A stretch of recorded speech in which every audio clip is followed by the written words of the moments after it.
新年明けましておめでとう。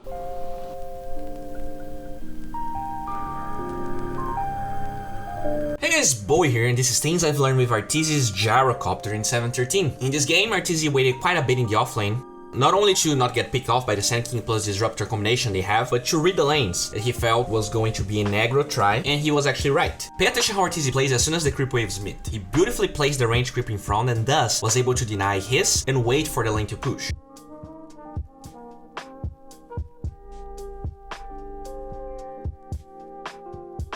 What's even more interesting is that even though he knows that Enigma is there, he doesn't, let's say, try to leave the range creep with one less hit away from Dime so that he can get it, or else the Enigma would deny a melee creep or the next range creep and the lane wouldn't push to his side as fast. Also note that since killing Eidolons don't draw aggro, he actually dives them since no creep is about to die there. For now this game might seem easy, but it was quite a hard game actually. Even though Arteezy was able to deny aggressively putting the lane here, the Enigma was always denying range creeps and it's pretty hard to deal with that. By pretty hard I mean impossible. So note how he eventually turns Flag on not only to cancel the clarity, but to be super pesky. The wave is pushing anyways, so at least he gets some harass and Eidolons out of it. Thanks to having good supports and the creep wave pushing, they can dive Enigma, and that's a pretty easy kill.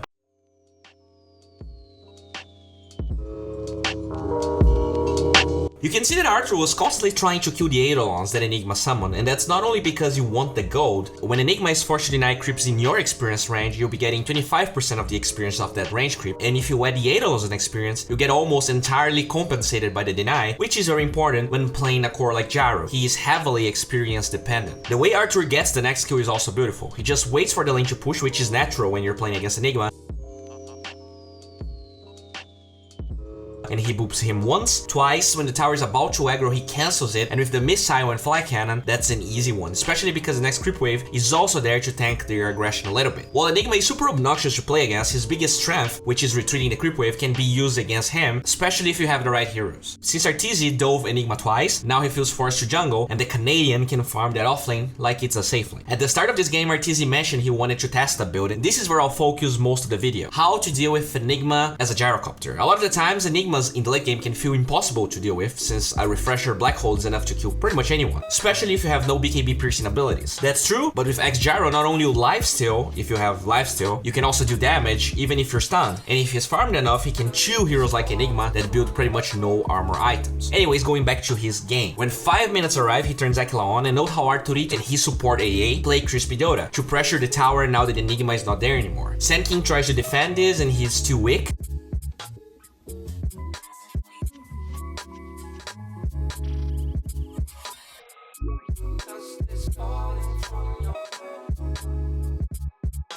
But keep watching the creep wave. It's pretty far away from the catapult, and a lot of players would basically just let the cardi die, meaning that Arthur will deal like 50% of the tower's HP. What he does instead is activate the glyph so that the cardi survives, and afterwards use his bare Canadian body as well as a Ace until the creep wave is there.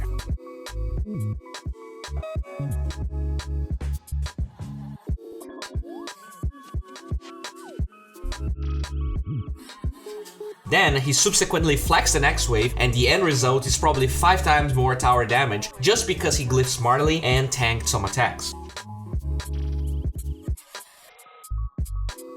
I also want you to notice that after that, he stacked an Ancient and a large camp for himself and decided to get a tier 1 afterwards. With cooldown ready, he aggressively pushes the creep wave, even though Sand King is there, and there you go. No jungle farming, no passive shit. He knows Enigma is super weak, and that's a level 4 Sand King. There's no way they can contest this, and Arthur makes the most of it. Another interesting thing to note is how Arthur ults creep waves, but not jungle camps. Jungle camps have magic resistance, and sometimes they are spreading multiple camps, so even if you hit the first cooldown hit, it's probably not gonna hit everyone the second time. And since he's not level 15 with a lot of flag attacks, he ults the next wave so that he can flag the camp that he stacked. Ulting these 2 camps at once is pretty hard, but it's inefficient since both camps will have magic resistance.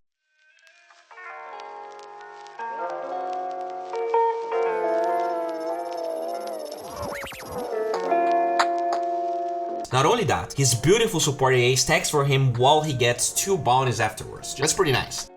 Unfortunately though, Arteezy gets debated since he tried to pressure Enigma too hard. I don't want to cut his slack, but Enigma did get a move speed buff onto his Eidolons a couple of patches ago, and the hero was pretty much gone from competitive for a while, so maybe he underestimated that. That being said, Radiant played this quite nicely since out of nowhere, 2 ults were thrown at Arteezy's face like Puppy used to throw monitors at him. Arteezy's build is all about having enough sustain with the Morbi mask to get eggs as soon as possible, so you can see that he gets the Blades of Alacrity as the first item just so that he can farm slightly quicker. We can see the same pattern of ulting the wave and then flacking jungle camps. And while that's cool, I told you this game was a little hard. Hope these clips make it pretty clear. Arteezy blamed most of this on his Tusk getting the tome instead of AA. And this is a valuable action actually. It's not because you're a 4 that the tome belongs to you every game. With Missile plus Cooldown and Flat Cannon, Arteezy can pretty much kill anyone if AA ults, and his ult is global, low commitment, and it's in AoE. Whereas Tusk ult deals less damage than AA ult, puts him in a very aggressive spot, which he's not even attempting to do, and since they have no place, it's the Dire team that dies a lot in the next 4 minutes.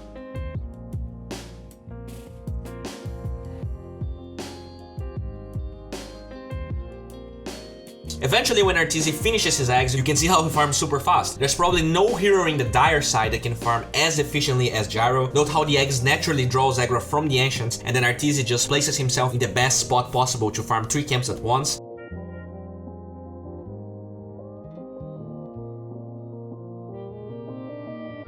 Afterwards, he almost had enough move speed to stack this large camp thanks to the eggs, and you can see how with this build you're always 100% HP, which is very important in these early stages of the game, since a blink plus black hole and follow-up deal damage, but not that much if you have the extra tankiness from the eggs and you're full HP, and you're lifestealing while stunned anyways. There's always the chance that you can turn fights around or at least cast your spells before you fall, which will give your team a couple of kills. I was talking about farming the left side of the jungle, and the right side of the Dire jungle is pretty much the same, and that really ramps up your farm considering that eggs is also a defensive item since it gives you a lot of HP. When you're playing against the Shadow Fiend plus OD, it's pretty much a necessity to have BKB, especially if on top of that you have SK plus Disruptor. That BKB, considering that Radiant has very few physical damage, also guarantees that he can survive most fights because of the double lifesteal and low damage output when BKB is on. While Arthur played pretty passively when he got his eggs, everything changed when BKB was done. Radiant was attempting Roshan until his team was able to scout it out, and with the BKB done, Arteezy plays his hand. They have Vision of Shadow Fiend, and with the Sigil slowing Enigma down, one of the most clowny Roshan attempts I've ever seen ensues.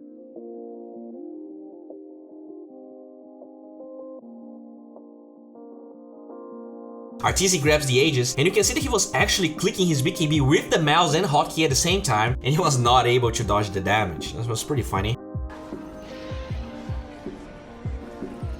BKB. What?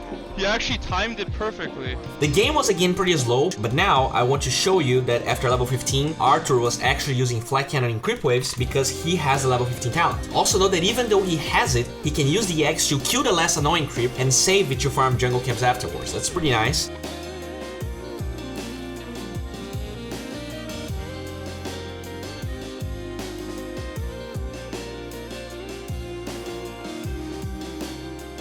The biggest showing of the eggs working happens here. Arteezy just completes his butterfly and Radiant dives their tier 2. Note that he tried to TP out of vision to not be forced to BKB for glimpse. That happens anyways. And pay attention how the eggs not only kills Enigma, Arteezy is almost full HP even though Midnight Pulse and Black Hole are pure damage. This ends up being a super convincing fight showing the strength of this item. The game after that ends up being quite underwhelming. Evasion, BKB, and auto lifesteal made Arteezy unkillable, and we end up seeing few footage of the eggs actually countering the Enigma for a lot of the reasons I already mentioned. The guy had no boots for most of the game and he seemed pretty triggered. When they get the second Aegis, you can see how the Satanic maintains him pretty high HP through most of the fights, and only when he starts to get pretty low he turns it on, and that's a third life on top of the Aegis, and that's also game.